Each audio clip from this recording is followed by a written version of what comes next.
The communication array on Kepler Station buzzed with an incoming transmission that would change everything. Commander Zara Vex of the Terran Deep Space Communications Division nearly spilled her coffee as the priority alert flashed across her screen. The signal was unlike anything in their database, a complex mathematical pattern wrapped in what appeared to be a universal distress protocol. "Sarah, get over here," Zara called to her communications specialist. "I need you to run a full-spectrum analysis on this transmission." Sarah Chen hurried over, her fingers dancing across the holographic interface as she began decoding the alien message. The mathematics were elegant, almost beautiful in their simplicity, but the emotional undertones were unmistakable, pure terror. The message, once translated, painted a horrifying picture. The Ethereal Collective, a peaceful alliance of 7 different species, was under siege by something called the Void Swarm. Their worlds were falling one by one, their populations either consumed or converted into mindless drones. They had heard whispers of a species called humans who were known for their unusual approach to warfare and their ability to survive in the most hostile environments. "They're asking for military assistance," Sarah said, her voice barely above a whisper. "Commander, they're offering to share their entire technological database in exchange for help. Their quantum computing alone is centuries ahead of ours." Zara leaned back in her chair, processing the implications. Humanity had only recently achieved faster-than-light travel, and their first contact protocols were still being debated by politicians and scientists back on Earth. But this wasn't a diplomatic mission, this was a rescue operation. "Get me a direct line to Admiral Harrison," Zara ordered, "and patch this transmission through to Earth Command. They need to see this immediately, within hours." The message had reached the highest levels of the Terran Defense Force. Admiral Patricia Harrison, a veteran of the Mars Rebellion and the architect of humanity's first interstellar military doctrine, studied the alien transmission with growing interest. The tactical data included in the message showed enemy movements, ship configurations, and battle strategies that seemed almost ritualistic in their predictability. "They fight like they're dancing," she muttered to her aide, Colonel Marcus Webb. "Look at these formations. Perfect geometric patterns, synchronized movements. It's beautiful but completely impractical against an adaptive enemy." The war room at Earth Command buzzed with activity as xenobiologists, military strategists, and diplomats worked around the clock to understand their potential new allies. Dr. Elena Vasquez, the lead xenobiologist, presented her findings to the assembled council. The Ethereal Collective appears to be composed of species that evolved on garden worlds, planets with stable climates, abundant resources, and minimal natural predators. Their entire civilization is built around harmony, cooperation, and artistic expression. They've never encountered anything like the Void Swarm. General Thompson, head of Special Operations, studied the tactical reports. The swarm adapts to their fighting patterns because those patterns never change. They're too civilized, too predictable. They need someone who fights dirty. Admiral Harrison smiled grimly. Someone who evolved on a death world. The decision was made within 48 hours. Operation Lifeline would deploy the 3rd Expeditionary Fleet under Admiral Harrison's command, consisting of 12 heavy cruisers, 36 destroyers, and the experimental dreadnought Indomitable. But more importantly, it would carry the first Terran Marines, soldiers who had trained in the crushing gravity of Jupiter's moons, the toxic atmosphere of Venus, and the frozen wastelands of Pluto. As the fleet prepared for departure, Dr. Vasquez worked with the communications team to send a response to the Ethereal Collective. The message was simple: help is coming. Prepare for unconventional warfare. The response from the aliens was immediate and filled with hope. They transmitted coordinates to their capital system, Lumina Prime, and tactical data on swarm movements. What they didn't understand was that they were about to witness something their peaceful civilization had never imagined. The fury of a species that had clawed its way to the top of a planetary food chain through millennia of violence, adaptation, and pure stubborn refusal to die. Captain Maria Santos of the Indomitable reviewed the mission parameters as the fleet entered hyperspace. The journey to Lumina Prime would take 6 days, during which her crew would study everything they could about their new enemies. The Void Swarm, according to alien intelligence, was a hive mind entity that consumed organic matter and converted technology for its own use. They moved in vast, coordinated swarms and had never encountered significant resistance. "They're about to get an education," Captain Santos told her bridge crew as stars streaked past the view screen. "The ethereals fight like scholars, careful, precise, following rules. We fight like survivors." In the Marine Bay, Sergeant Major Rodriguez briefed his soldiers on what they might face. These weren't ordinary troops. They were humans who had trained in environments that would kill most other species. They had fought in the methane storms of Titan, the crushing depths of Europa's oceans, and the radioactive wastelands left behind by the corporate wars. "Remember, Marines," Rodriguez growled, "we're not just representing humanity here. We're showing the galaxy what happens when you mess with our allies. These bugs think they understand warfare because they've been bullying peaceful civilizations. Time to show them what real warfare looks like." The Void Swarm had no concept of Deathworlders. In their millions of years of existence, they had encountered thousands of species, but all had followed predictable patterns of resistance. They would gather their fleets, fight according to established military doctrines, and eventually fall when those doctrines proved inadequate. But humans were different. They were a species that had survived ice ages, asteroid impacts, supervolcanic eruptions, and their own attempts at self-destruction. They had turned their homeworld's hostility into strength, its dangers into training grounds. They didn't just adapt to harsh environments, they thrived in them. As the Terran fleet approached the edge of ethereal space, Admiral Harrison received one final transmission from the aliens. It was a simple message of gratitude, mixed with barely concealed desperation. Their outer colonies had fallen, their defensive fleet scattered. They were down to their last few systems. "Tell them we're not here to save them," Admiral Harrison told her communications officer. "Tell them we're here to teach them how to save themselves." The stage was set for a confrontation that would reshape the galaxy's understanding of warfare, survival, and what it truly meant to be apex predators. The Terran fleet dropped out of hyperspace at the edge of the Lumina system, and what they saw defied every expectation they had formed about alien civilization. Lumina Prime wasn't just a planet, it was a work of art. Massive crystalline structures spiraled into the atmosphere, connected by bridges of pure light that pulsed with gentle rainbow colors. Cities floated in perfect geometric patterns above oceans that sparkled like liquid diamonds. "My God," whispered Lieutenant Commander Jackson from the bridge of the Indomitable. "It's beautiful." Admiral Harrison studied the tactical display with a more critical eye. The planet's defenses were as elegant as its cities, energy shields that formed delicate latte-work patterns around orbital installations, weapons platforms that looked more like sculptures than military hardware. Everything was designed with aesthetic harmony in mind, even their instruments of war. "Captain Santos, take us in slowly. Full diplomatic protocols," Harrison ordered, "and keep our weapons powered down. I don't want to scare them before we've even said hello." The first alien ship to approach them was unlike anything in human science fiction. It moved like a living thing, its hull shifting between translucent and opaque, colors flowing across its surface like oil on water.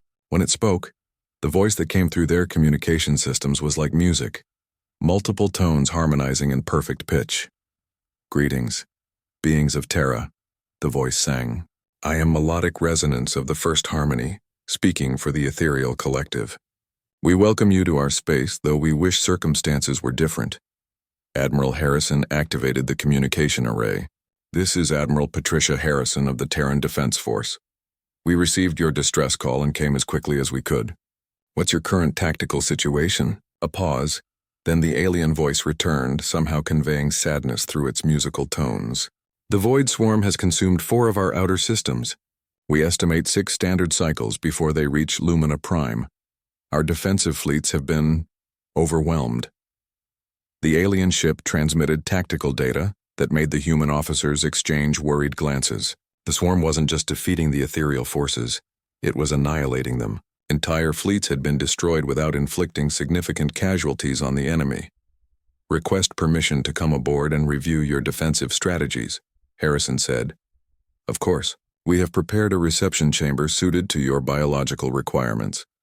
The shuttle Pegasus carried Admiral Harrison, Captain Santos, and a small diplomatic team to the alien vessel. As they docked, Dr. Elena Vasquez, who had insisted on joining the mission, ran final scans on the ship's atmosphere. "Breathable for humans," though with a much higher oxygen content, she reported. Everyone stick to the breathing apparatus until we're sure. The airlock opened to reveal a corridor that seemed to be grown rather than built. Organic curves flowed into geometric patterns, and bioluminescent panels provided light that somehow adjusted to each person's visual needs. Their guide was their first sight of an actual ethereal, melodic resonance stood nearly 8 feet tall, with limbs that seemed to flow like liquid when they moved. Their skin was translucent, revealing internal organs that pulsed with soft light. Most striking were their faces, features that shifted subtly, as if their emotions were directly affecting their physical appearance. "Welcome to the Harmony's dream," melodic resonance sang. "Please follow me to the strategy chamber." The strategy chamber was filled with other ethereals, representing the 7 species of their collective. Each was beautiful in their own way. One species had wings that sparkled like stained glass, another had multiple arms that moved in perfect synchronization, and a third seemed to be made of living crystal. They all shared the same peaceful demeanor and artistic sensibility. The tactical display they showed the humans was 3-dimensional and incredibly detailed, but what it revealed was deeply troubling. The void swarm moved in perfect coordination, billions of creatures acting as a single entity. They adapted their tactics in real time, learning from each engagement and modifying their approach accordingly.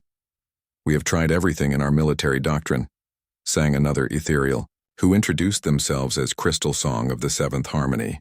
"We attempted the spiral formation of beautiful death, the dance of defensive harmony, even the forbidden technique of aggressive resonance. Nothing works. They learn, they adapt, they consume." Captain Santos studied the battle recordings with growing understanding. "They're fighting you like this is a chess match. Perfect formations, predictable patterns, choreographed movements. The swarm has figured out your playbook." "Playbook?" Melodic resonance's features shifted in confusion. Admiral Harrison stepped forward. "Show them the siege of New Sarajevo, Maria." Captain Santos activated her tactical display, showing footage from one of humanity's recent conflicts. The ethereals watched in fascination and growing horror as human Marines abandoned all pretense of formation, using cover, flanking maneuvers, and what could only be described as organized chaos to overwhelm a superior enemy force. "This is chaotic," whispered Crystal Song. "There is no harmony, no pattern. How do they coordinate without perfect synchronization?" "That's the point," Harrison explained.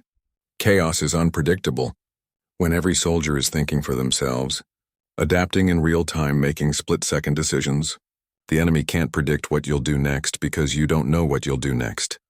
Dr. Vasquez pulled up comparative analysis of human and ethereal physiology. "Your species evolved on worlds without significant predators or environmental threats. You developed intelligence for creation, cooperation, and artistic expression. Humans evolved on a death world where everything was trying to kill us. We developed intelligence for survival, adaptation, and warfare." The ethereals exchanged glances that somehow conveyed entire conversations through subtle shifts in their luminescent patterns. "You fight like the void swarm," melodic resonance observed, though without accusation. "Chaotic, adaptive, unpredictable." "No," Harrison corrected firmly. "The swarm is a hive mind, they adapt as one entity. We're billions of individual minds, each capable of independent thought and action. That's what makes us dangerous." The briefing continued for hours as the humans learned about ethereal technology, and the aliens tried to comprehend human military doctrine. The ethereals had weapons that could turn matter into energy, shields that could deflect almost any attack, and ships that could repair themselves in minutes. But they used all of these tools according to rigid patterns that had been refined over millennia. "Your technology is centuries ahead of ours," Captain Santos admitted. "But you're using a supercomputer to play tic-tac-toe. You need to think differently." "We do not understand," sang another ethereal, their features cycling through confused patterns. "Your ships move in formation because formation is beautiful," Harrison explained. "Your weapons fire in precise patterns because precision is elegant. Your shields form geometric shapes because geometry is perfect. You're fighting an art critic, not a war." The revelation seemed to physically affect the ethereals. Several of them actually dimmed, their bioluminescent organs flickering as they processed this concept. But without harmony, without pattern, how does one achieve victory? Crystal Song asked. Sometimes, Admiral Harrison said with a grim smile. You don't achieve victory. You just make sure the other guy loses worse than you do. As the briefing concluded, Melodic Resonance made a request that surprised everyone. Will you teach us? Will you show us how to fight like Deathworlders? Harrison looked at her officers, seeing the same mix of determination and concern in their eyes. Teaching an entire civilization to abandon their nature and embrace chaos was a massive responsibility. We'll do better than that, she finally said. We'll fight alongside you. But understand, once we start this, your people will never be the same. War changes you, and there's no going back to pure harmony once you've learned to embrace necessary chaos. The die was cast. Humanity was about to teach the galaxy's most peaceful civilization how to wage war like Deathworlders. The first close encounter with the Void Swarm came sooner than anyone expected. Admiral Harrison was reviewing tactical plans with the ethereal commanders when alarms began singing throughout the Harmony's dream. Unlike human klaxons, these alarms were hauntingly beautiful, but their urgency was unmistakable. Swarm Scouts, Crystal Song announced, their form flickering with rapid color changes that the humans were learning, indicated extreme stress. 3 light cycles away and approaching fast. Captain Santos was already moving toward the shuttle bay. Admiral, we need to see this ourselves. No recordings, no sensor data. We need to understand what we're really fighting. The combined fleet, 12 human warships and 47 ethereal vessels, moved to intercept the scouts. The contrast between the two forces was striking. Human ships were angular, utilitarian things designed purely for function. They bristled with weapons, armor plating, and sensor arrays that had been tested in the crucible of human warfare. The ethereal ships flowed like living art, their hulls shifting colors and shapes as they moved. There, Lieutenant Commander Jackson called out from the sensor station. Range, 2 million kilometers and closing. The first glimpse of Void Swarm ships made several bridge officers step back from their stations. These weren't vessels in any conventional sense. They were organic horrors that seemed to pulse with malevolent life. Black as the space between stars, they moved with an undulating motion that was deeply unsettling to watch. Worst of all were the parts that were clearly recognizable as pieces of other ships. Ethereal hull plating, grafted onto the organic mass. Weapon systems that sparkled with familiar crystalline formations. They're using our destroyed ships, Melodic Resonance sang, their harmonious voice cracking with grief, converting our fallen into instruments of our destruction. Dr. Vasquez was frantically scanning the approaching ships with every sensor at her disposal. Admiral, these readings are impossible. The organic portions are definitely alive, but the technology they've absorbed isn't just attached, it's integrated. Somehow they're making alien tech work with their biology. How many? Harrison asked. 12 scout vessels, Jackson reported. But Admiral, the mass readings suggest each one is roughly the size of a heavy cruiser. The ethereals immediately began forming their traditional battle formation, a beautiful spiral pattern that would bring their weapons to bear in perfect harmony. It was an elegant solution that would have dominated any conventional enemy. Against the Void Swarm, it was suicide. Belay that formation, Harrison snapped into the communication array. All ethereal vessels scatter formation. Random vectors, no patterns, no coordination. The musical protests from the alien captains were immediate. Admiral Harrison, this goes against all tactical doctrine. Without harmony, we cannot achieve resonance with our weapon systems. Then learn to fight without resonance, Captain Santos cut in. All human vessels, hunting pack formation. Show them how it's done. The Terran ships immediately dispersed into what looked like complete chaos. Each vessel moved on its own vector, no two following the same pattern. To the ethereals, it looked like the humans had lost all coordination. To the approaching swarm scouts, it created a tactical nightmare. The engagement began when the lead swarm vessel, a writhing mass of black flesh studded with crystalline weapon ports, opened fire on the nearest ethereal ship. The beam that lanced out was pure ethereal technology, but twisted into something more vicious. Instead of the clean, precise energy discharge the aliens were used to, this was a ragged, hungry thing that seemed to devour the target's shields rather than simply overloading them. Aurora's light is taking heavy damage, Crystal Song reported. Their shields are being consumed rather than depleted. The ethereal response was textbook perfect. A coordinated counterattack that should have overwhelmed the attacker. Instead, the swarm vessels scattered like a school of fish, their organic hulls allowing them to change direction in ways that defied physics. The beautiful synchronized ethereal barrage hit empty space. "Now watch how we do it," Admiral Harrison muttered. The Indomitable came screaming in from an impossible angle, using its gravitational drives to pull a turn that would have crushed any organic crew. Its railguns opened fire not at where the swarm vessel was, but at 3 different places where it might be. The alien ship tried to dodge into what should have been empty space and instead flew directly into a spread of relativistic tungsten rounds. The impact was devastating. The organic portions of the swarm vessel writhed in what looked like agony, as chunks of its mass were vaporized. But instead of dying, the creature began to adapt. Its hull started flowing around the impact points, redistributing mass to protect vital organs. "It's learning," Dr. Vasquez breathed. "In real time, it's adapting to our weapons." That's when Sergeant Major Rodriguez proved why humans were called Deathworlders. His marine assault ship, the Bloody Minded, came in on a ballistic trajectory that looked like a collision course with the wounded swarm vessel. At the last second, it fired its engines and spun away, but not before launching a full spread of breacher pods directly into the alien ship's organic hull. "Marines away." Rodriguez's voice crackled over the communication array. "Time to show these bugs what boarding action really means." The ethereals watched in horror and fascination as human Marines cut their way into the living ship. The swarm vessel immediately began trying to seal the wounds, but the humans had brought molecular acid and plasma cutters. Every time the organic hull tried to heal, the Marines would carve it open again, forcing their way deeper into the ship's interior. "This is barbaric," whispered one of the ethereal commanders. "They are cutting into a living creature." "A living creature that's been eating your people," Captain Santos replied coldly. "Sometimes barbaric is what works." The other swarm vessels immediately converged on their wounded fellow, but the human fleet was ready. Each ship attacked from a different angle, using different weapons, following no pattern that the swarm could predict. Kinetic rounds, plasma beams, nuclear missiles, gravity weapons. Every attack was different, forcing the swarm to constantly readapt. Meanwhile, inside the alien vessel, Rodriguez and his Marines were learning what the inside of a nightmare looked like. The corridors were arteries pulsing with luminescent fluid. The walls tried to grab them with tentacle-like appendages. Worst of all were the partially digested remains of ethereal crew members, still alive but transformed into organic components of the ship's systems.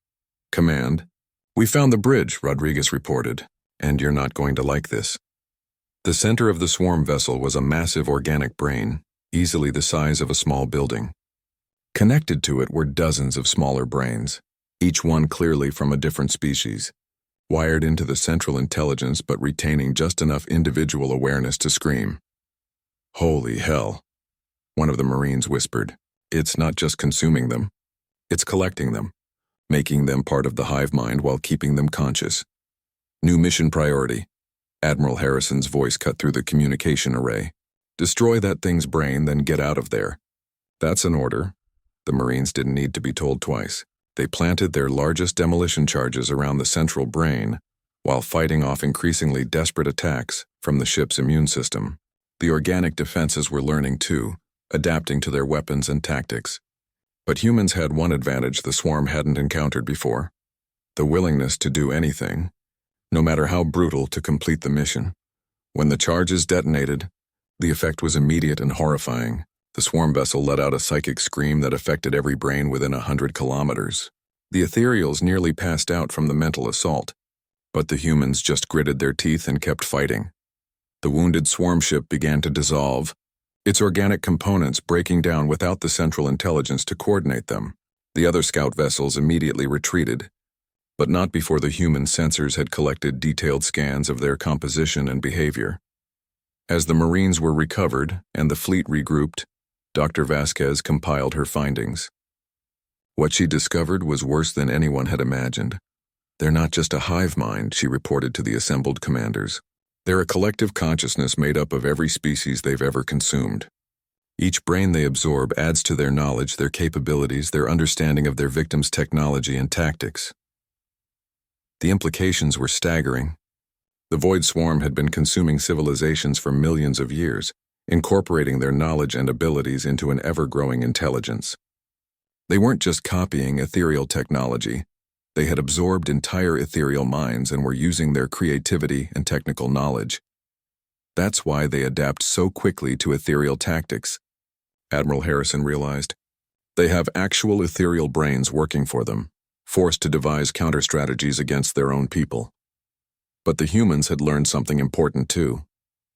The swarm's greatest strength, their ability to adapt and learn, was also a weakness.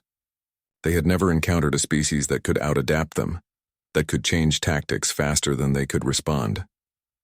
"We're not just fighting an enemy," Captain Santos observed. "We're fighting the combined knowledge of every civilization they've ever destroyed. But we have one advantage they don't expect." "What's that?" Crystal Song asked. Harrison smiled grimly. "They've never fought anyone crazy enough to board their ships and blow up their brains from the inside. Time to teach them what Deathworlders are really capable of." The training began 3 days after the scout encounter, and it was unlike anything the Ethereals had ever experienced. Admiral Harrison had converted one of their orbital platforms into what she called a war college, though the Ethereals struggled to understand how education could be so violent. "Forget everything you know about warfare," Sergeant Major Rodriguez announced to the assembled group of ethereal military commanders. His scarred face and gravelly voice seemed to disturb the peaceful aliens, but they listened with desperate attention. "Your formations are beautiful, your tactics are elegant, and your enemies are using that against you." The first lesson was the hardest for the Ethereals to accept, abandoning their synchronized movements. For millions of years, their entire military doctrine had been based on harmony and coordination. Ships moved in perfect formation, weapons fired in precise patterns, and every action was choreographed to achieve maximum aesthetic impact. Crystal Song, who had volunteered to be the first student, watched in confusion as human Marines demonstrated what they called fire and movement. 2 squads would advance on a target, but instead of moving together, they would take turns, one group providing covering fire while the other moved, then switching roles unpredictably. "But where is the pattern?" Crystal Song asked, their translucent features shifting through colors that indicated deep bewilderment. "How do they know when to move if there is no signal? No coordination?" Captain Santos pulled up a tactical display showing brain activity scans of the human Marines during combat. "Look at this." Each Marine is constantly processing information: enemy movements, friendly positions, ammunition levels, terrain features. They're all making individual decisions based on their training and experience. "It appears chaotic because it is chaotic," Dr. Vasquez added, "but it's controlled chaos. Each individual knows the mission objective and uses their judgment to achieve it." The breakthrough came when they introduced the Ethereals to human war games. Instead of the formal rule-based exercises the aliens were used to, humans practiced with scenarios that changed constantly. Enemy positions would shift mid-battle, objectives would be modified without warning, and equipment would fail at random intervals. Melodic resonance was the first ethereal to truly understand.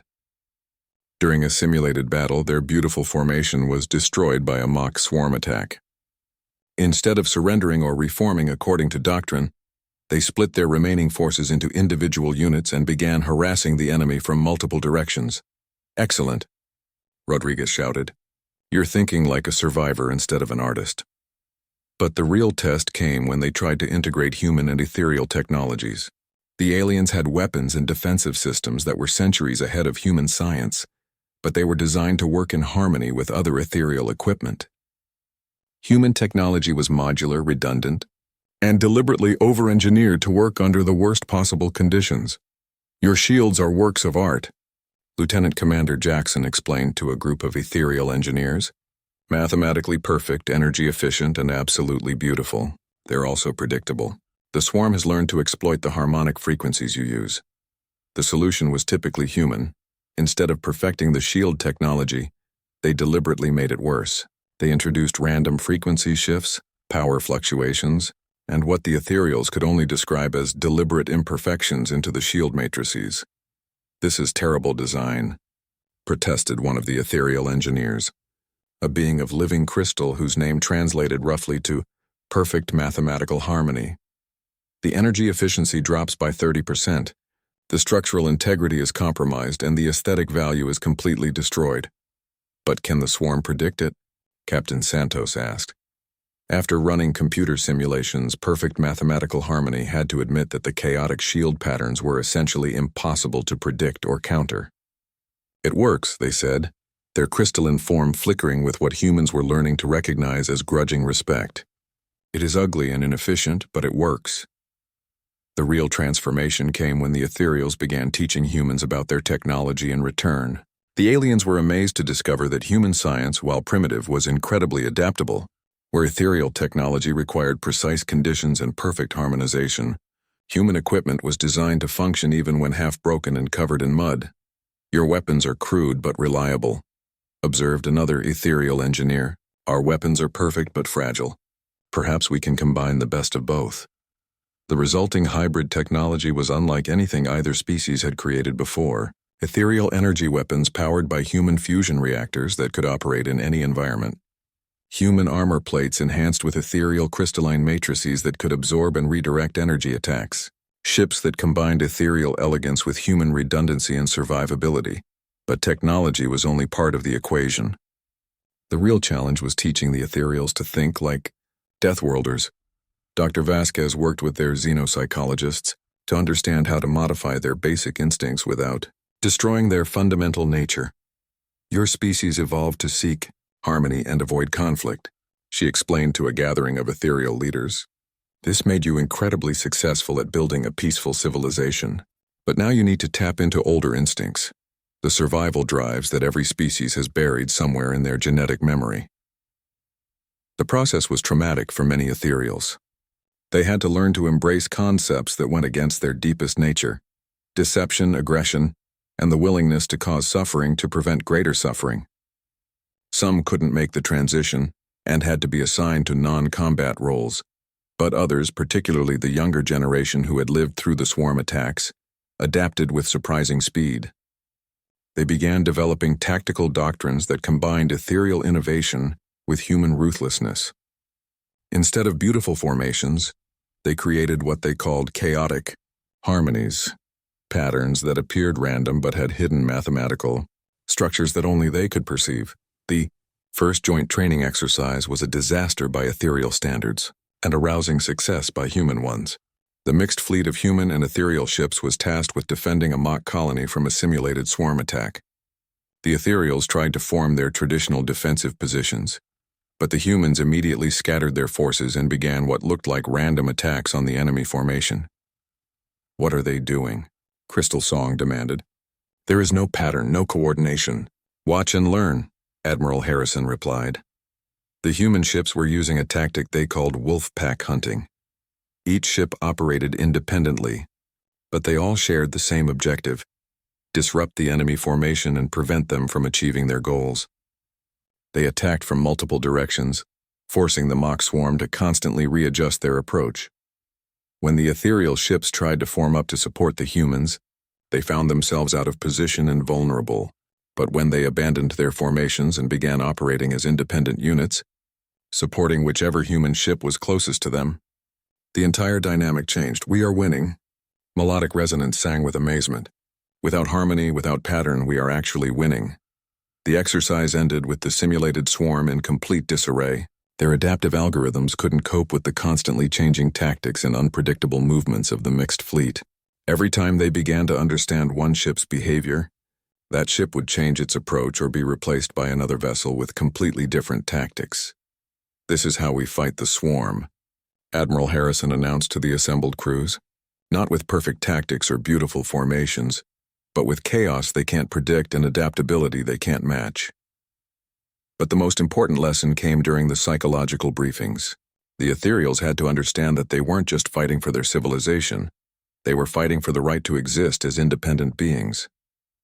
The swarm didn't just want to kill them, it wanted to absorb them, to make them part of its collective consciousness while keeping their individual awareness intact, to suffer eternally. "Every mind they absorb makes them stronger," Dr. Vasquez explained. "Every planet they consume gives them more resources. Every species they destroy adds to their knowledge. We're not just fighting an enemy. We're fighting the accumulated hatred and hunger of millions of civilizations." The weight of this revelation settled over the ethereals like a dark cloud. They finally understood what they were truly facing, not just death, but something worse than death. Eternal consciousness trapped within an alien mind, forced to watch their own knowledge and abilities used against their people. "Now you understand why we fight the way we do," Captain Santos said quietly. "When extinction is the alternative, no tactic is too brutal, no strategy too vicious. Sometimes the only way to preserve beauty is to become ugly." The Void Swarm arrived exactly when the ethereal predictions said they would, but not in the way anyone expected. Instead of the massive fleet formations that had devastated the outer colonies, they came as a plague of smaller vessels, thousands upon thousands of organic ships that swarmed through space like a living storm cloud. "Contact," Lieutenant Commander Jackson announced, his voice steady despite the magnitude of what his sensors were detecting. "Multiple bogies bearing 027 Mark 15.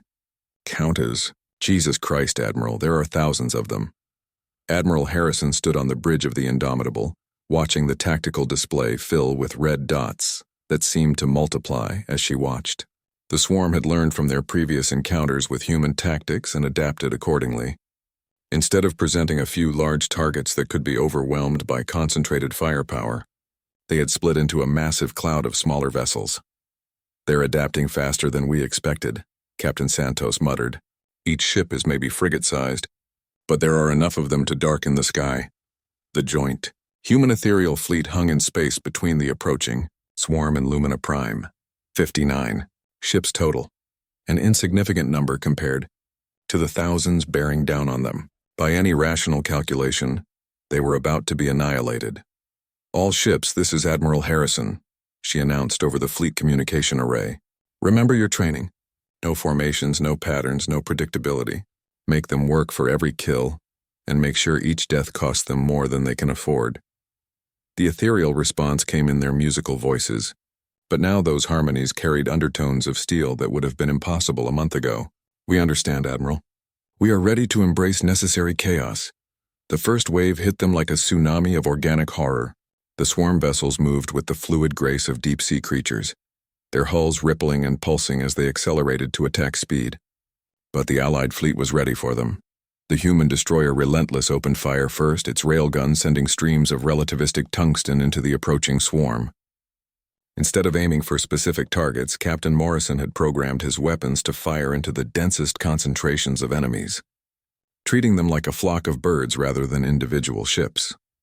The ethereal cruiser, Song of Crystal Waters, followed suit, but their approach was different.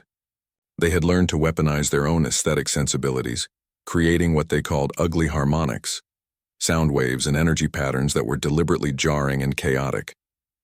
The swarm vessels, which relied partly on psychic coordination, found their hive mind disrupted by the cacophonous assault. "It's working," Dr. Vasquez reported from her sensor station. "The dissonant frequencies are interfering with their collective consciousness. They're having trouble coordinating their attacks." But the swarm adapted quickly. The destroyed vessels released clouds of spores that began seeking out nearby ships, trying to latch onto hulls and begin the conversion process. This was where human paranoia and over-engineering proved invaluable. "All ships, activate anti-boarding protocols," Admiral Harrison ordered. The human vessels immediately began venting atmosphere, spinning on multiple axes and deploying clouds of metallic chaff that would interfere with organic guidance systems. The ethereal ships, following the protocols they had learned, began randomly shifting their shield frequencies and hull configurations to prevent the spores from finding purchase. Sergeant Major Rodriguez was commanding a squadron of Marine assault ships that had been distributed throughout the fleet. As the first wave of swarm vessels closed to boarding range, he led his Marines in a strategy that was pure human insanity. Instead of defending their own ships, they launched boarding attacks on the enemy. "All squads, go loud and go ugly," Rodriguez's voice crackled over the communication array. "Remember, these things are more afraid of us than we are of them." The statement was absurd on its face. The Void Swarm was a collective entity that had consumed entire civilizations and felt no fear as humans understood it. But Rodriguez was referring to something deeper. The swarm's hive mind was designed to process and catalog threats in an orderly fashion. Human Marines equipped with molecular acid, plasma cutters, and a complete disregard for their own safety. represented a type of chaos that the collective consciousness couldn't easily categorize. Marine assault pod Devil Dog punched through the hull of a swarm vessel, and 12 humans in powered armor spilled into the organic corridors like antibodies attacking an infection. But unlike the ship's own immune system, these antibodies carried high explosives and flamethrowers. Contact front, Corporal Williams reported as tentacles erupted from the walls, trying to grab the Marines. Standard organic defenses. Deploying countermeasures.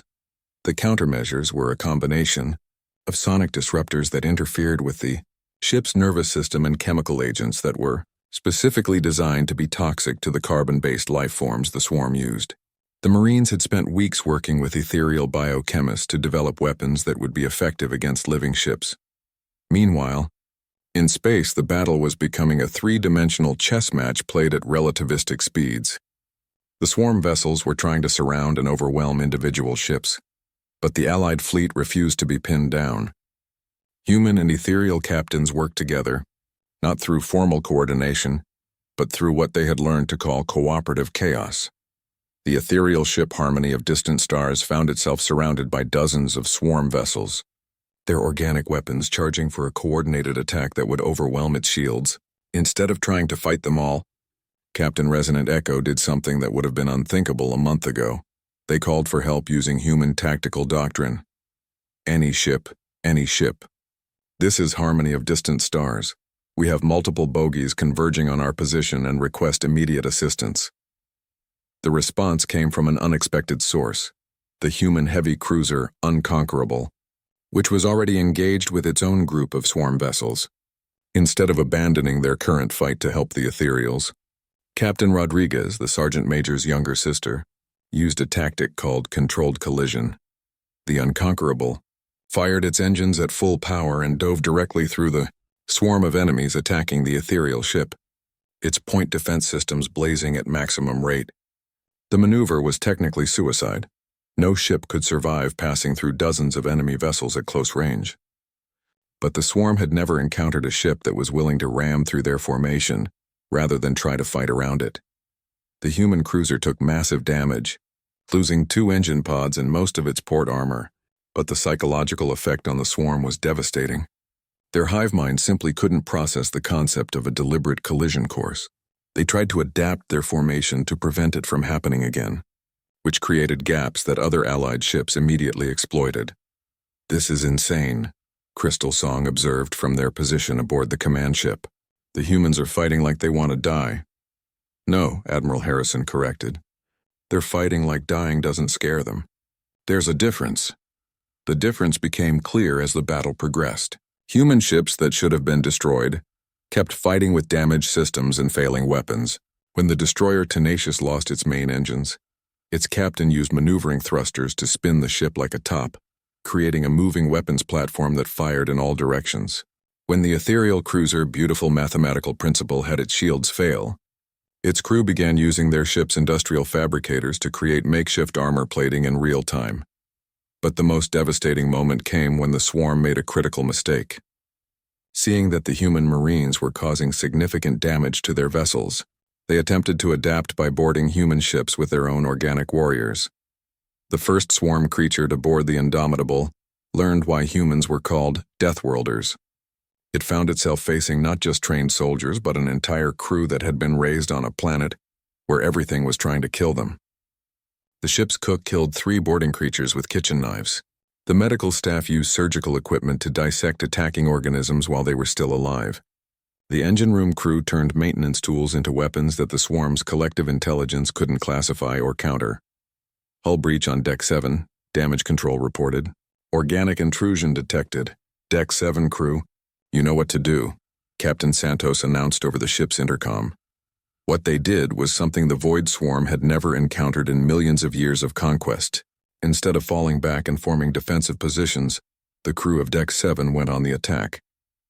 Engineers, technicians, and support staff grabbed whatever weapons they could find and charged the boarding creatures with the kind of desperate fury that evolution had bred into apex predators.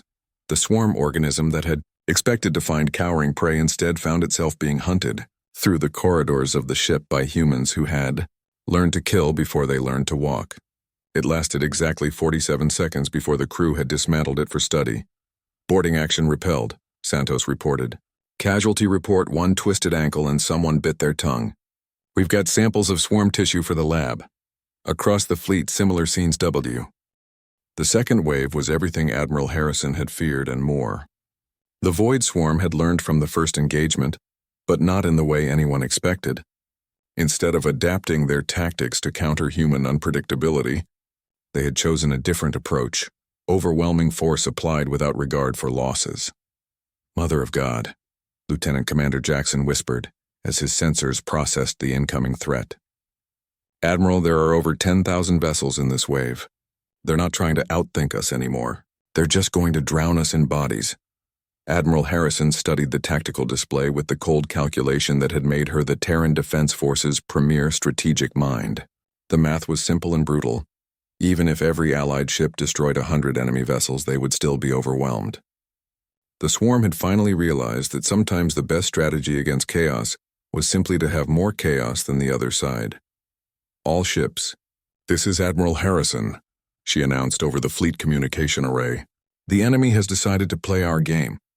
They're going to try to out-crazy the craziest species in the galaxy. Show them why that's a mistake. The response from the fleet was immediate and terrifying. Human captains began implementing contingency plans that their ethereal allies didn't even know existed. Emergency protocols that had been classified as too extreme for normal warfare were suddenly declassified and distributed to every ship in the fleet. Captain Santos was the first to implement what the humans called going nuclear, though it had nothing to do with atomic weapons.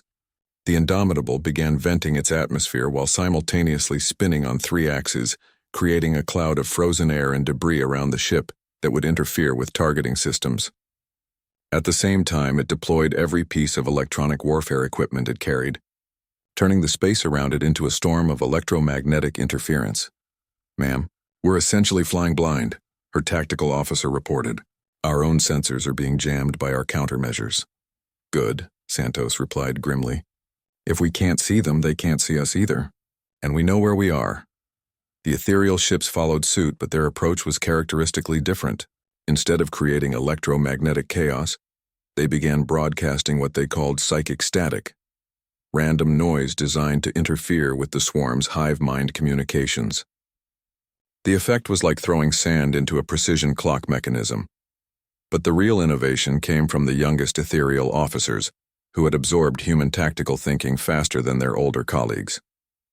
Commander Swift Current Flowing, barely past adolescence by ethereal standards, had been studying human military history and came up with a strategy that horrified and impressed everyone who heard it. We should use the planet, Swift Current Flowing announced during an emergency tactical conference. Not defend it, use it as a weapon. The plan was audacious beyond belief. Instead of positioning the fleet between the swarm and Lumina Prime, they would lead the enemy into the planet's gravity well and use Lumina Prime's own mass as a tactical advantage. The crystalline cities and orbital platforms would become obstacles that could be used to break up enemy formations and create defensive positions. You're talking about fighting in the atmosphere of your own homeworld, Admiral Harrison said. The damage to your cities will be catastrophic. Better damaged cities than no cities at all, Swift Current Flowing replied with a harmony that carried undertones of steel. We have learned from humans that sometimes you must be willing to sacrifice beauty to preserve life. The retreat to Lumina Prime was a fighting withdrawal that pushed both human and ethereal technology to its absolute limits. Ships that had been damaged in the first wave found new ways to remain combat effective. The ethereal cruiser, mathematical perfection, had lost its primary weapons, so its crew converted their ship's industrial fabricators into kinetic projectile launchers, firing raw materials at relativistic speeds.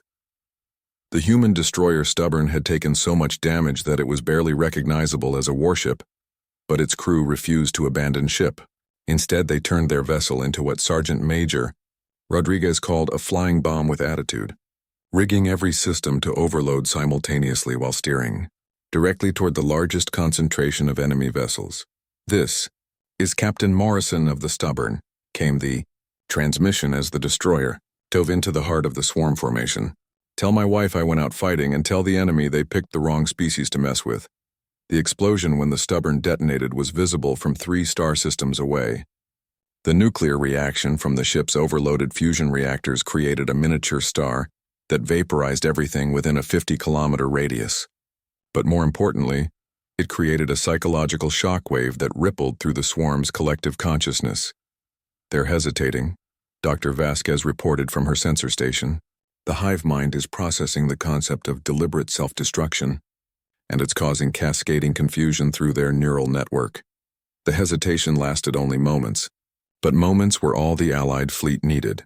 They used the swarm's confusion to execute the most dangerous maneuver in human military doctrine, a fighting retreat through a planetary atmosphere. Lumina Prime's sky became a battlefield, unlike anything the galaxy had ever seen. Ethereal cities that had stood for millennia became improvised fortresses as their crystalline structures proved surprisingly resistant to energy weapons. The floating platforms that had once been works of art were converted into weapons platforms, their elegant lines now bristling with hybrid human ethereal weapon systems. But the most effective defenders were the civilians. The ethereals had learned more from their human allies than just military tactics. They had learned the concept of total war. Every citizen became a combatant, using their artistic abilities to create weapons, traps, and defensive positions that the swarm couldn't classify or predict. The ethereal artist known as Harmony of Colored Light had spent centuries creating sculptures that moved air currents to create beautiful music. Now they used the same principles to create acoustic weapons that could shatter swarm neural structures. The mathematician perfect geometric order turned their research into gravity, manipulation systems that could crush enemy vessels or fling them into planetary surfaces. Most effective of all were the ethereal children, who adapted to human tactical thinking with the fearless creativity that only the young possess. They began creating what they called beautiful traps and defensive positions that looked like works of art but were actually sophisticated weapons systems. The turning point came when the swarm made their final mistake. Frustrated by their inability to predict human tactics and overwhelmed by the psychic static from the ethereals, they attempted to land ground forces on Lumina Prime itself. They expected to find a peaceful civilian population that would be easy to convert or consume. Instead, they found Sergeant Major Rodriguez and the 1st Terran Marines, who had been waiting for exactly this opportunity. "Marines," Rodriguez announced over the communication array as swarm landing pods began impacting on the planet's surface. "We are now fighting on an alien world to protect an alien civilization from an alien threat. This is either the stupidest thing we've ever done, or the most human thing we've ever done. Let's make sure it's both." The ground battle that followed became legend in both human and ethereal military academies. Human Marines fighting alongside ethereal civilians who had learned to embrace their inner predators turned the crystalline cities into a maze of death that consumed swarm ground forces faster than they could be replaced.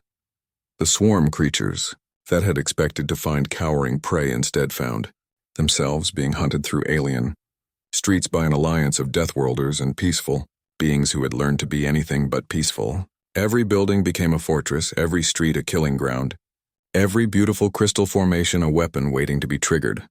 "They're pulling back," reported Colonel Webb from the planetary surface. "The swarm ground forces are actually retreating. I've never seen anything like it. They're showing behavior that can only be described as fear." In space, the naval battle was reaching its climax. The swarm fleet, depleted by the savage fighting in the atmosphere, was finally beginning to show signs of the damage they had taken. But Admiral Harrison knew they were running out of time and ships. "All remaining vessels, this is Harrison," she announced. "We've taught them that we can't be beaten by conventional tactics. Now we teach them that victory against humans costs more than defeat. All ships, implement Omega Protocol." Omega Protocol was humanity's final contingency, the complete abandonment of self-preservation in favor of maximum damage to the enemy. Every ship began overloading their reactors, preparing to take as many swarm vessels with them as possible. But before they could implement the protocol, something unprecedented happened. The ethereal ships began broadcasting a new type of signal. Not the chaotic static they had been using, but something else entirely. "Admiral," Crystal Song's voice came over the communication array. "We are transmitting what humans call hope. We are broadcasting the concept that victory is possible, that chaos can be overcome, that even the Void Swarm can be defeated. The effect on the swarm was immediate and devastating. Their hive. The second wave was everything Admiral Harrison had feared and more. The Void Swarm had learned from the first engagement, but not in the way anyone expected. Instead of adapting their tactics to counter human unpredictability, they had chosen a different approach. Overwhelming force applied without regard for losses. Mother of God, Lieutenant Commander Jackson whispered as his sensors processed the incoming threat. Admiral, there are over 10,000 vessels in this wave. They're not trying to outthink us anymore. They're just going to drown us in bodies. Admiral Harrison studied the tactical display with the cold calculation that had made her the Terran Defense Force's premier strategic mind. The math was simple and brutal. Even if every Allied ship destroyed 100 enemy vessels, they would still be overwhelmed. The swarm had finally realized that sometimes the best strategy against chaos was simply to have more chaos than the other side. All ships, this is Admiral Harrison, she announced over the fleet communication array. The enemy has decided to play our game. They're going to try to out-crazy the craziest species in the galaxy. Show them why that's a mistake. The response from the fleet was immediate and terrifying. Human captains began implementing contingency plans that their ethereal allies didn't even know existed. Emergency protocols that had been classified as too extreme for normal warfare were suddenly declassified and distributed to every ship in the fleet. Captain Santos was the first to implement what the humans called going nuclear, though it had nothing to do with atomic weapons. The Indomitable began venting its atmosphere while simultaneously spinning on 3 axes, creating a cloud of frozen air and debris around the ship that would interfere with targeting systems. At the same time, it deployed every piece of electronic warfare equipment it carried, turning the space around it into a storm of electromagnetic interference. "Ma'am, we're essentially flying blind," her tactical officer reported. "Our own sensors are being jammed by our countermeasures." "Good," Santos replied grimly. "If we can't see them, they can't see us either, and we know where we are." The ethereal ships followed suit, but their approach was characteristically different. Instead of creating electromagnetic chaos, they began broadcasting what they called psychic static, random noise designed to interfere with the swarm's hive mind communications. The effect was like throwing sand into a precision clock mechanism. But the real innovation came from the youngest ethereal officers, who had absorbed human tactical thinking faster than their older colleagues. Commander Swift Current Flowing, barely past adolescence by ethereal standards, had been studying human military history, and came up with a strategy that horrified and impressed everyone who heard it. "We should use the planet," Swift Current Flowing announced during an emergency tactical conference. "Not defend it, use it as a weapon." The plan was audacious beyond belief. Instead of positioning the fleet between the swarm and Lumina Prime, they would lead the enemy into the planet's gravity well and use Lumina Prime's own mass as a tactical advantage. The crystalline cities and orbital platforms would become obstacles that could be used to break up enemy formations and create defensive positions. "You're talking about fighting in the atmosphere of your own homeworld," Admiral Harrison said. "The damage to your cities will be catastrophic." "Better damaged cities than no cities at all," Swift Current Flowing replied with a harmony that carried undertones of steel. "We have learned from humans that sometimes you must be willing to sacrifice beauty to preserve life." The retreat to Lumina Prime was a fighting withdrawal that pushed both human and ethereal technology to its absolute limits. Ships that had been damaged in the first wave found new ways to remain combat effective. The ethereal cruiser Mathematical. Perfection had lost its primary weapons, so its crew converted their ship's industrial fabricators into kinetic projectile launchers, firing raw materials at relativistic speeds. The human destroyer. Stubborn had taken so much damage that it was barely recognizable as a warship, but its crew refused to abandon ship. Instead, they turned their vessel into what Sergeant Major Rodriguez called a flying bomb with attitude, rigging every system to overload simultaneously, while steering directly toward the largest concentration of enemy vessels. "This is Captain Morrison of the Stubborn," came the transmission as the destroyer dove into the heart of the swarm formation. Tell my wife I went out fighting, and tell the enemy they picked the wrong species to mess with. The explosion when the stubborn detonated was visible from 3 star systems away. The nuclear reaction from the ship's overloaded fusion reactors created a miniature star that vaporized everything within a 50-kilometer radius. But more importantly, it created a psychological shockwave that rippled through the swarm's collective consciousness. They're hesitating, Dr. Vasquez reported from her sensor station. The hive mind is processing the concept of deliberate self-destruction, and it's causing cascading confusion through their neural network. The hesitation lasted only moments, but moments were all the Allied fleet needed. They used the swarm's confusion to execute the most dangerous maneuver in human military doctrine, a fighting retreat through a planetary atmosphere. Lumina Prime's sky became a battlefield, unlike anything the galaxy had ever seen. Ethereal cities that had stood for millennia became improvised fortresses as their crystalline structures proved surprisingly resistant to energy weapons. The floating platforms that had once been works of art were converted into weapons platforms, their elegant lines now bristling with hybrid human ethereal weapon systems. But the most effective defenders were the civilians. The ethereals had learned more from their human allies than just military tactics. They had learned the concept of total war.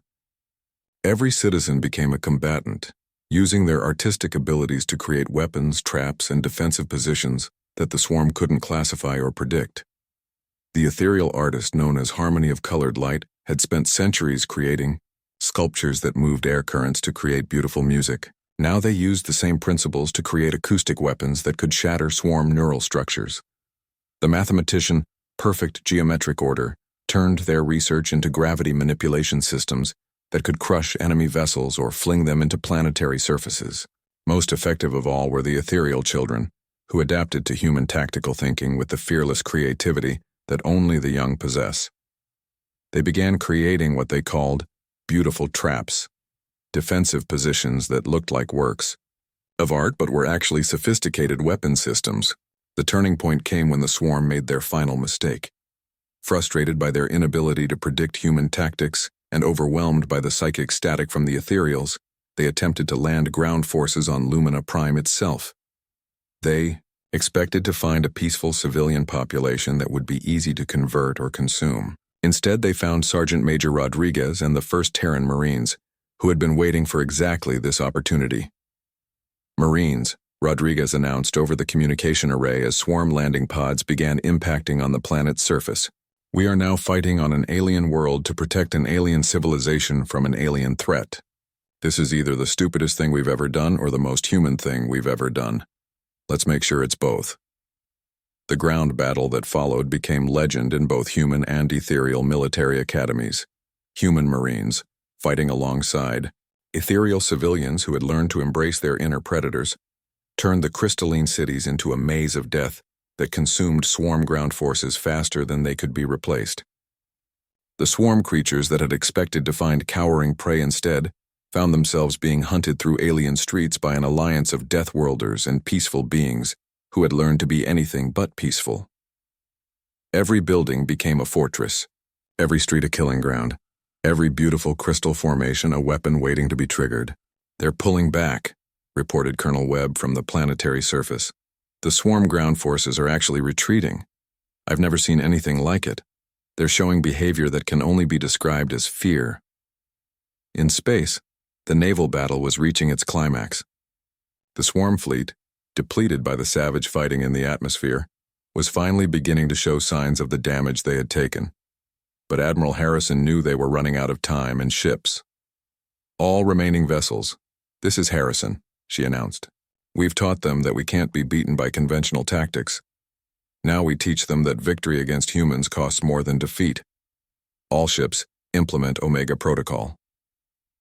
Omega Protocol was humanity's final contingency, the complete abandonment of self-preservation in favor of maximum damage to the enemy.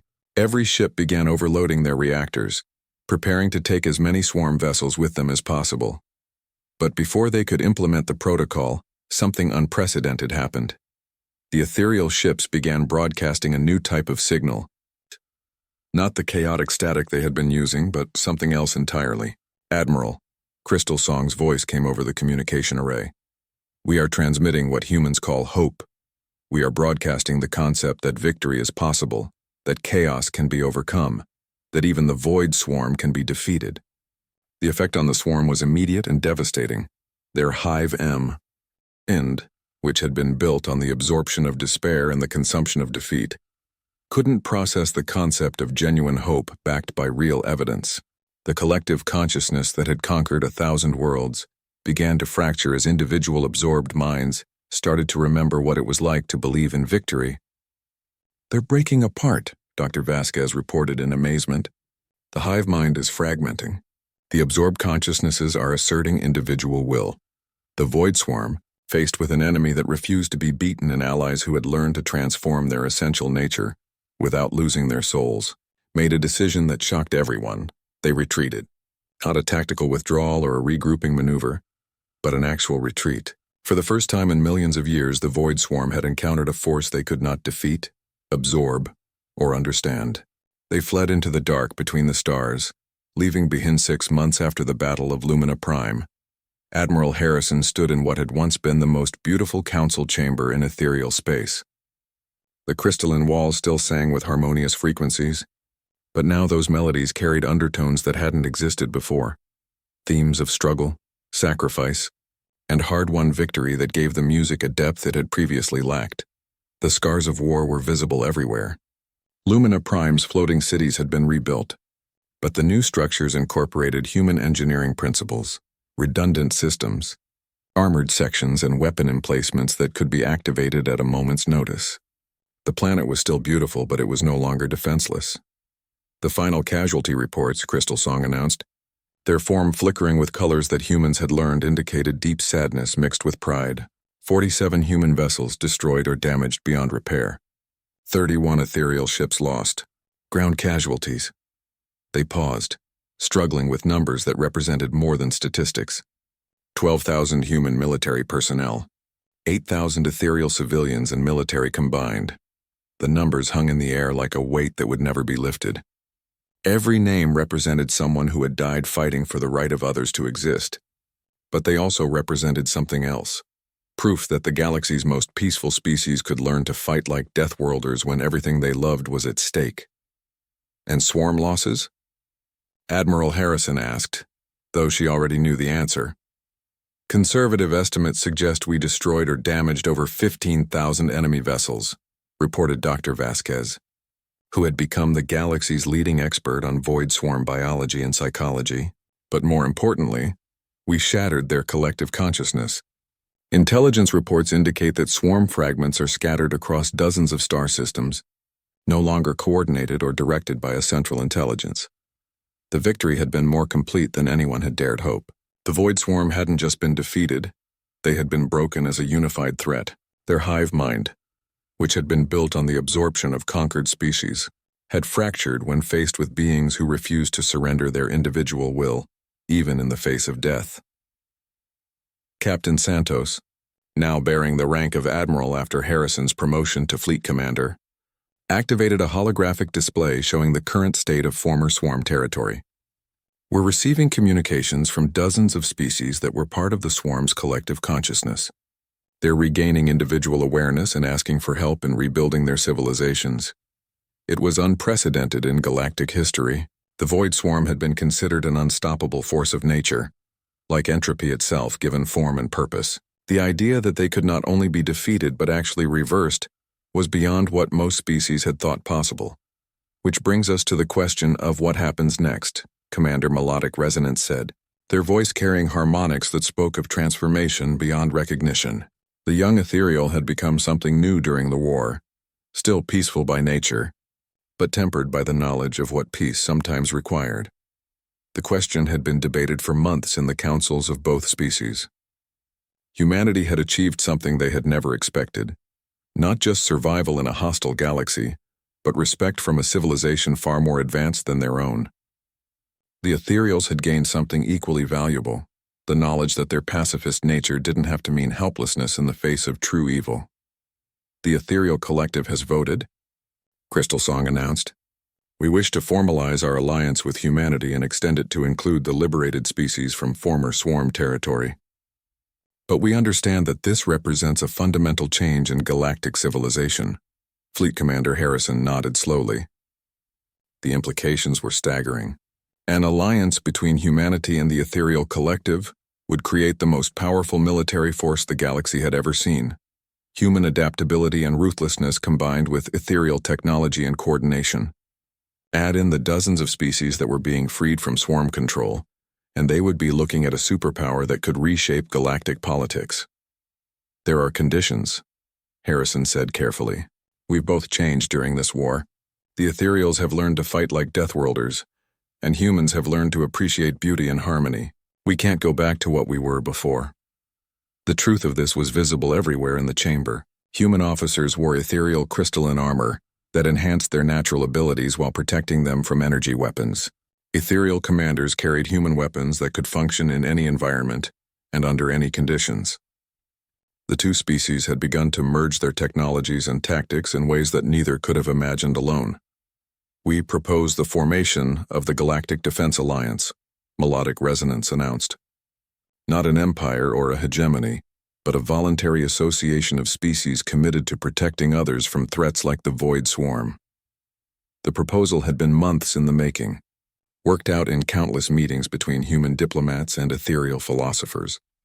It represented a new model for galactic civilization, not conquest or absorption, but cooperation based on mutual respect and shared values. The core principles are simple, Admiral Santos explained, activating another holographic display. First, voluntary membership. No species is forced to join or remain in the alliance. Second, collective defense. An attack on one member is considered an attack on all. Third, technological sharing. All members contribute their knowledge and capabilities to the common defense. But the most revolutionary principle was the fourth one, which had emerged from the hard lessons learned during the war. Fourth, Fleet Commander Harrison continued, adaptive defense doctrine. We maintain the capability to fight like Deathworlders when necessary, but we also preserve the peace and beauty that make civilization worth protecting. The ethereal delegates exchanged glances that conveyed entire conversations through their shifting bioluminescent patterns. They had learned during the war that sometimes violence was the only way to preserve peace, but they had also learned that violence without purpose led only to destruction. There will be challenges, Crystal Song observed. Not all species will understand the necessity of what we learned during the war. Some will see our military capabilities as a threat rather than protection. They were right, of course.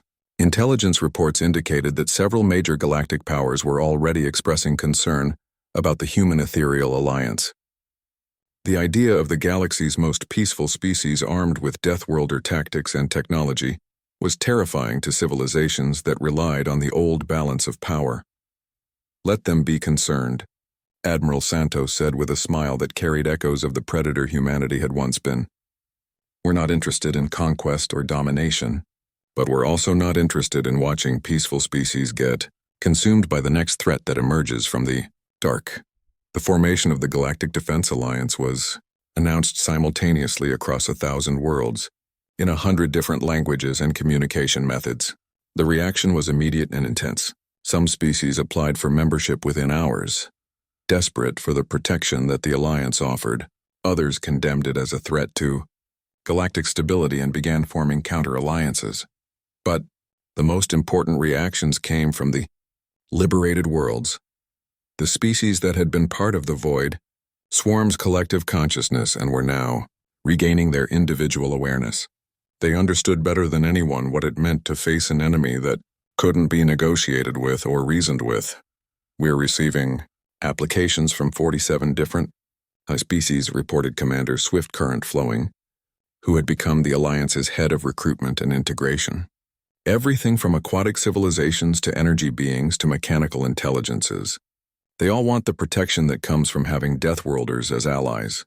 The integration process was complex and sometimes difficult. Each species brought their own capabilities, cultural values, and tactical doctrines to the Alliance. Some, like the crystalline architects of the Helix Nebula, contributed advanced technology and strategic thinking. Others, like the warrior clans of the Crimson Reaches, offered combat experience and tactical knowledge. But all of them shared one crucial characteristic. They had learned, either through a battlefield that had fundamentally changed both species that fought there. The victory came at a terrible cost, but it was a victory.